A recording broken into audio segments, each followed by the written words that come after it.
Solar power एक free source of energy है। इस फ्री और अनलिमिटेड एनर्जी सोर्स को इस्तेमाल करके आप अपने घर का लोड चला सकते हैं और बैटरीज भी चार्ज कर सकते हैं। और जो बिजली आप इन दोनों कामों के लिए यूज कर रहे थे, उसे ना यूज करके आप अपने पैसे भी बचा सकते हैं। सोलर पावर यूज करने के लिए आपको अपने घर में सोलर पावर सिस्टम लगाना पड़ेगा।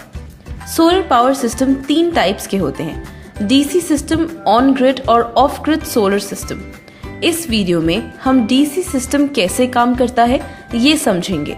डीसी सिस्टम एक ऐसा इनोवेटिव और environmental friendly home lighting solar solution है जो ऐसे एरियाज के लिए स्पेशली डिजाइंड है जहां फ्रीक्वेंट पावर कट्स की प्रॉब्लम है या जिन एरियाज में बिजली बिल्कुल अवेलेबल नहीं है। डीसी सोलर सिस्टम जानने से पहले हमारे लिए जानना बहुत जरूरी है कि डीसी यानी डायरेक्ट करंट क्या होता है। इलेक्ट्रिक करंट 2 टाइप्स के होते हैं: ऑल्टरनेटिंग करंट यानी एसी और डायरेक्ट करंट यानी डीसी। एक electric power house AC produce करता है। आपके घर में पावर स्टेशन से आने वाली सप्लाई एसी होती है। घर में लगे अप्लायंस यानी टीवी, फैन, लाइट्स भी नॉर्मली एसी होते हैं। सूरज से पैदा होने वाली बिजली और बैटरी में स्टोर्ड पावर डीसी होते हैं। आपको ये जानकर बहुत हैरानी होगी, जो एसी पावर आप अपने घर में यूज कर रहे हैं उसकी जगह अगर आप डीसी पावर सिस्टम इंस्टॉल करेंगे तो एसी पावर के मुकाबले लगभग 70% बिजली की सेविंग्स कर सकते हैं। इतना ही नहीं, जिस बैटरी से आप अपने घर में लगे एसी अप्लायंस चला रहे थे, उसी बैटरी से अगर आप डीसी अप्लायंस चलाएंगे तो आपके घर में लगी बैटरी आपको 3 गुना ज्यादा बैकअप देगा। विश्वास नहीं होता, पर यह बात बिल्कुल सच है। डीसी पावर से होने वाले फायदे और एसी पावर से होने वाले नुकसान को जानने के लिए हमें इसके वेवफॉर्म को समझना होगा। जैसे हमने अभी समझा, एसी का मतलब है ऑल्टरनेटिंग करंट, यानी करंट और वोल्टेज की डायरेक्शन बदलती रहती है। यानी एसी सप्लाई की वेवफॉर्म एक साइकिल में पॉजिटिव से नेगेटिव ऑल्टरनेट होती है। वहीं डीसी का मतलब है डायरेक्ट करंट, यानी करंट और वोल्टेज एक ही डायरेक्शन में फ्लो करती है। डीसी सप्लाई की वेवफॉर्म कभी नेगेटिव डायरेक्शन में फ्लो नहीं करती, जिसका मतलब है कि डीसी सप्लाई में लॉसेस काफी कम होते हैं, जिससे डीसी अप्लायंसेस एसी अप्लायंसेस के मुकाबले काफी कम पावर कंज्यूम करता है। एक एग्जाम्पल के तौर से इस कॉन्सेप्ट को समझते हैं। मान लीजिए आपको 54 इंच का डीसी फैन और 54 इंच के एसी फैन को कंपेयर करना है। इन दोनों अप्लायंसेस के पावर कंजम्पशन कैलकुलेट करने के लिए एक सिंपल फॉर्मूला है, P = V × I। अब अगर हम डीसी फैन की पावर कंजम्पशन कैलकुलेट करना चाहते हैं तो हम V की वैल्यू फॉर्मूला में 12 वोल्ट रखेंगे, क्योंकि बैटरी से हमें 12 वोल्ट डीसी मिल रहा है और डीसी फैन करीब 2.08 एम्पियर करंट कंज्यूम करता है। तो फॉर्मूला के अनुसार पावर = 12 × 2.08 = 25 वॉट। अब अगर हम एसी फैन की पावर कंजम्पशन कैलकुलेट करना चाहते हैं तो हम V की वैल्यू फॉर्मूला में 220 वोल्ट रखेंगे, क्योंकि मेन से हमारे घर पे 220 वोल्ट की सप्लाई आती है और एसी फैन करीब 0.36 एम्पियर मेन से कंज्यूम करता है।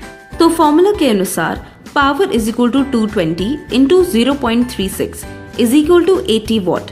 इस एग्जाम्पल से आप देख सकते हैं कि एक 54 इंच का DC fan 25 what power consume करता है, वहीं एक 54 इंच का एसी फैन करीब 80 वॉट पावर कंज्यूम करता है, जिससे हमें ये पता चलता है कि डीसी अप्लायंसेस यूज करने से लगभग 70% पावर की सेविंग्स होती है।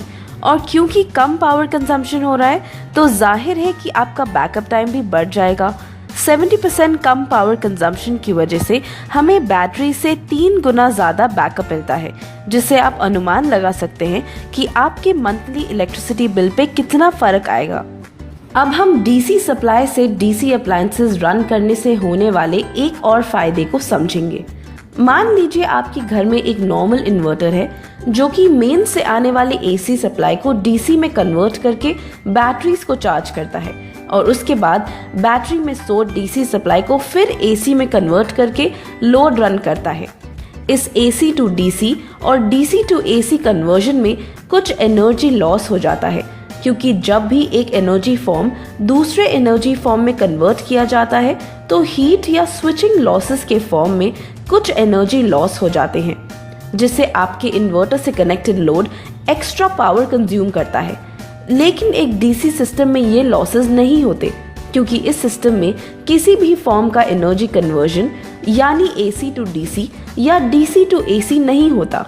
ये सिस्टम DC पावर से ही बैटरीज को चार्ज करता है और DC पावर से ही लोड रन करता है, जिससे DC सिस्टम एक साधारण इन्वर्टर से काफी एफिशिएंट बन जाता है। DC पावर से होने वाले फायदे तो आप समझ ही गए होंगे। अब हम एक सोलर DC सिस्टम कैसे काम करता है ये समझेंगे। DC सिस्टम घर में इंस्टॉल करने के लिए आपको सोलर पैनल्स, बैटरीज और DC लोड की जरूरत पड़ेगी। DC सिस्टम सोलर पैनल से आने वाले DC पावर से इंटेलिजेंटली बैटरीज को चार्ज करता है और DC लोड रन करता है।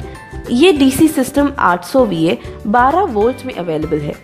इस सिस्टम के साथ आप घर में लगे 3 DC फैन, एक DC LED टीवी और 3-4 DC LED लाइट्स बड़ी आसानी से चला सकते हैं। जैसा हमने पहले भी बताया था, ये सारे अप्लायंसेस DC हैं, इसलिए इनकी पावर कंजम्पशन AC अप्लायंसेस के मुकाबले बहुत ही कम होती है। अगर कभी सोलर से मिलने वाला पावर बैटरी को चार्ज करने के लिए काफ़ी नहीं है, तो आप अपने DC सिस्टम से कनेक्टेड बैटरीज को मेन से भी बड़ी आसानी से चार्ज कर सकते हैं। इसके अलावा DC सिस्टम के अंदर 2 चार्ज कंट्रोलर्स इनबिल्ट है। 12 वोल्ट 10 एम्पियर का MPPT सोलर चार्ज कंट्रोलर, जो सोलर पैनल से आने वाला अनकंट्रोल्ड पावर को कंट्रोल करके आपके बैटरीज को एफिशिएंटली चार्ज करता है, और दूसरा है 12 वोल्ट 10 एम्पियर का ग्रिड चार्जर, जो मेन सप्लाई से बैटरीज चार्ज करता है।